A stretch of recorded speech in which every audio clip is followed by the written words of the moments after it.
At a party on a high-class cruise ship, Eliza, a rich girl with her equally rich friends, are having fun and having a great time. At one point, Eliza goes out for a drink and leaves her friends alone. Arriving at the bar, Eliza orders a sparkling wine, has a drink, and leaves instead of returning to her friends.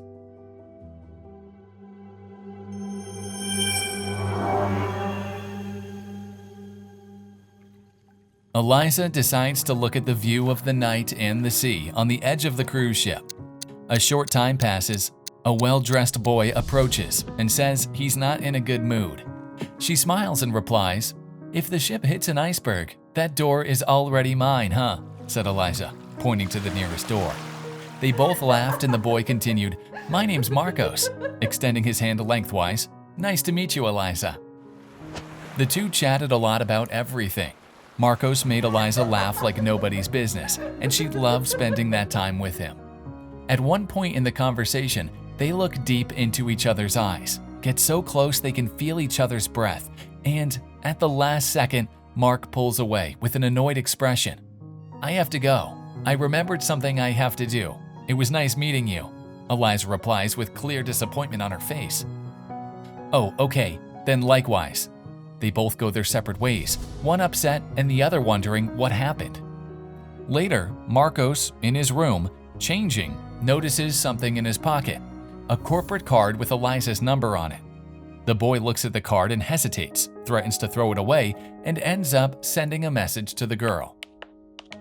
"Marcos, hello. I found a card in my pocket. It must be fate, Eliza.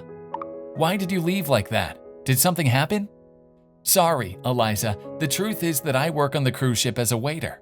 After work, I dress up in a borrowed suit and try to take a sleazy girl to bed, but I couldn't fool you. It was very special that time with you. I'll understand if you don't want to see my face anymore. I'm a waiter and you're rich. The problem isn't that I'm a waiter, it's that you lied. But in the end, you did the right thing. Can I forgive you if you buy me a coffee?" So it was that they made appointments to see each other once, twice, 3 times, and before long, they were dating.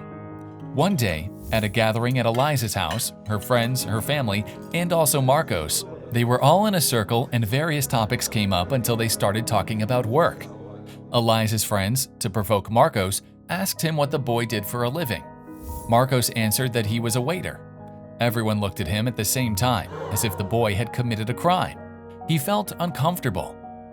One of Eliza's cousins joked, "Hey, go ahead and get the whiskey for me and come upstairs." Eliza's father asked the boy what his plans for the future were to be happy. Marcos said nothing. He was tired of being the center of attention. "But you have to earn money. You can't just be a waiter. I won't let you take advantage of my daughter. I'm not just a waiter. I have dreams, principles, friends, experiences, character. That should count for something. Besides, I wouldn't go public with my plans. First, because you'd make fun of me, and second, because it's private. I've had enough, Eliza. I'm sorry, but the humiliation session is over." Marcos left the room without another word. Eliza becomes furious with the guests. What is wrong with them? Look, regardless of his profession, he is my boyfriend, and he makes me very happy. He has a heart of gold and is looking to evolve all the time, things that even you guys don't know what he is. He is more welcome here than any of you, outside my house. Now, the guests leave and Eliza runs to find Mark. She explains to him what happened and he promises her that he will never use her money again and that the two of them will never go through such a situation again. Since then, their love only grew, and they decided to move away from the city to live together, away from everyone, where they married discreetly over the years to keep their promise. Marco studied, dedicated himself, graduated, and grew professionally, showing everyone what he was capable of with his own.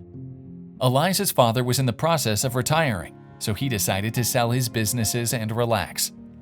The company was negotiated by a mysterious buyer. Only her lawyer was involved in the paperwork, and everything was going well.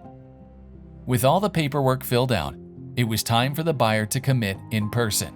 But upon arriving in the meeting room, Eliza's father can't believe his eyes. The buyer was Mark, his daughter's husband.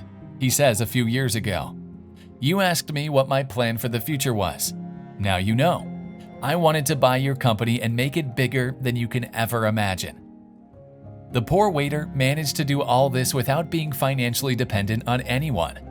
I'll gladly take over. I was wrong about you. You are a very good man. My company and my daughter are in good hands. I'm sorry I was an old fool. I'm glad to hear it. I hope you and your relatives have learned not to discriminate against people on the basis of wealth and professions. We all go beyond material things, said Marcos, signing the last documents and sealing the agreement with a handshake with his father-in-law. By the way, I invite you to subscribe to this channel if you haven't already, and activate the notification bell to receive the latest updates. See you next time.